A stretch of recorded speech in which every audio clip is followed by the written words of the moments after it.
அன்பே சிவம். உலகத்துக்கு ஒரு நன்மை செய்வேன். அப்போ ஆலயத்துக்கு வந்திருக்கேன் நான். நல்லா செதுக்கிட்டு இது பாருங்க,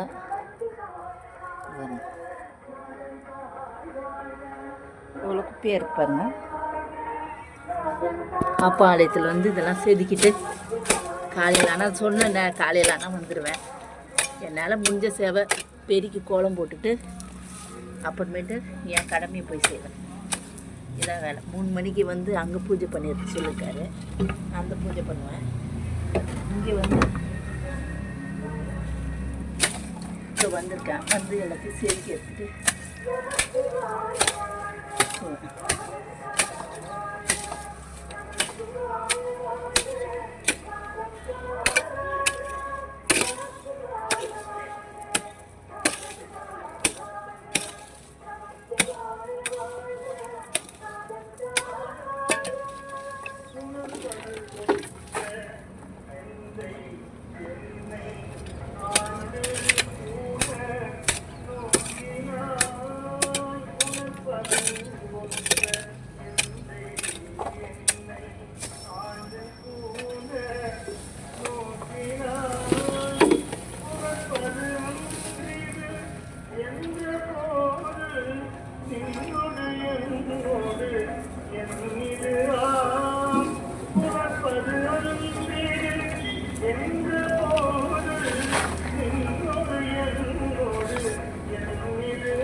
இதுதான் சொல்லுவாங்க, அப்பனுக்கு சேவை செய்யும் போது இறைவனை அடையலாம், இறைவன் ஆலயம் தான் போகணும்.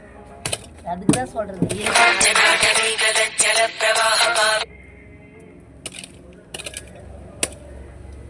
உங்ககிட்ட நிறைய வாட்டி எதுக்கு சொல்றேன்னா, இறைவன் ஆலயம் போக சித்திரை ஆலயம் போகணும்னா, சித்திரை ஆலயம் போகும்போது உங்களுக்கு வல்லம் அதிகமாகும்.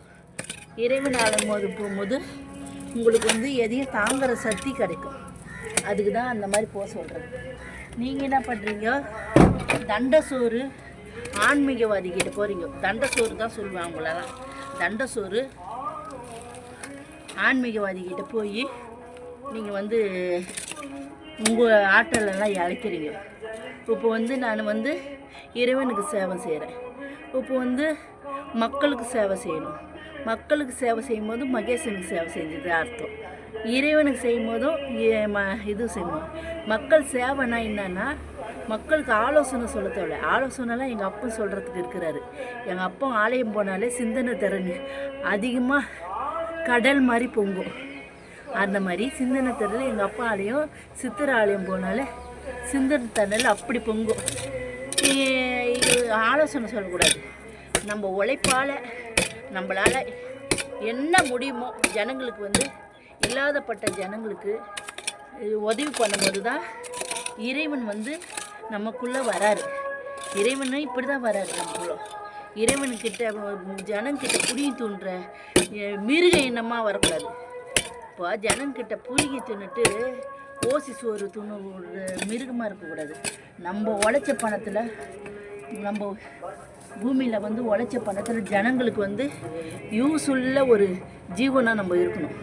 அப்போ இருக்கும் போது இறைவன் வந்து நம்மளுக்குள்ளே வந்து நம்ம உலகத்துக்கு நன்மை செய்யும்படி அருள் புரிகிறார்.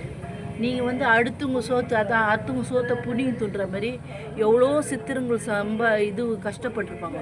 அந்த கஷ்டப்பட்டதை வந்து இவங்க வந்து ஒரு புக்கு மூலிமா படித்து நான் வந்து இறைவன் ஆகிட்டேன், நான் இதுவாகிட்டேன்ட்டு உலகத்துக்கு போதிக்கிறாங்கன்னா அவங்கக்கிட்ட போக வேண்டிய அவசியம் இல்லை. இறைவன் நாளைக்கு சேவை செய்யணும்.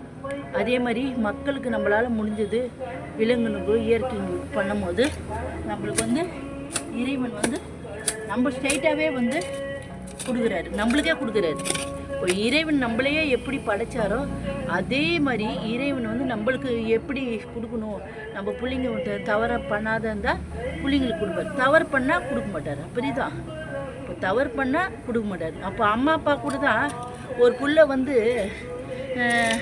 ஊதாரியாக இருந்ததுன்னா அந்த புல்லுக்கிட்ட யாருன்னா ஒப்படைப்பாங்களா? ஒப்படைக்க மாட்டாங்க. அதே மாதிரி நல்ல புள்ளையாக வீட்டுக்கு வந்து நல்ல புள்ளையாக இருந்ததுன்னா எல்லாத்தையும் ஒப்படைப்பாங்க. இந்த புள்ள நல்ல புள்ளையாக இருக்குது, பொறுப்பாக இருக்குது, அப்போ வந்து இந்த புள்ளைக்கிட்ட ஒப்படைச்சா நம்ம வீட்டில் வந்து பிள்ளைங்களுக்கு அடுத்த பிள்ளைங்களுக்கும் நல்லது நடக்கும், உலகத்துக்கும் நன்மை செய்யும்ன்ட்டு அந்த இது நம்ம சொத்து பத்தெல்லாம் அந்த பிள்ளைங்களுக்கு ஒப்படைப்பாங்க. இதுதான் விளக்கமோ தவிர நீங்கள் போயிட்டு ஒரு ஆன்மீகவாதிகிட்ட இருந்தீங்கன்னா உங்கள் ஆற்றலெல்லாம் சாப்பிட்டு யாப்பு விடுற ஒரு ஜீவனாக தான் அவங்க இருப்பாங்க. உங்கள் பணத்தெல்லாம் சுரண்டி சாப்பிட்டு அவங்க ஒரு ஜீவனாக தான் இருப்பாங்க.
இதை பாருங்க, சுத்தமாக செதுக்கிட்டேன்.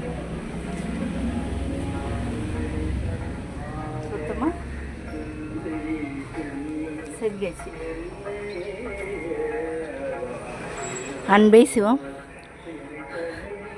இறைவன் சேவையே, அப்பன் சேவை, மகேசன் சேவையே நம்ம உயிர்.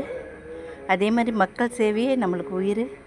விலங்குகளுக்கு நல்லது செய்வோம், நம்ம செழிப்புடன் வாழணும். ஆன்மீகக்காரங்கிட்ட போக தேவையில்ல. உங்களுக்குள்ளே தான் இறைவன் இருக்கிறாரு. உங்களுக்குள்ளே இறைவனை நீங்கள் நாடுங்க. இந்த வருஷம் மகா சிவராத்திரிக்கு நம்ம ஆலயம் செல்வோம், தூய குணத்தோடு வாழ்வோம், உலகத்துக்கு நன்மை செய்வோம். அன்பே சிவம்.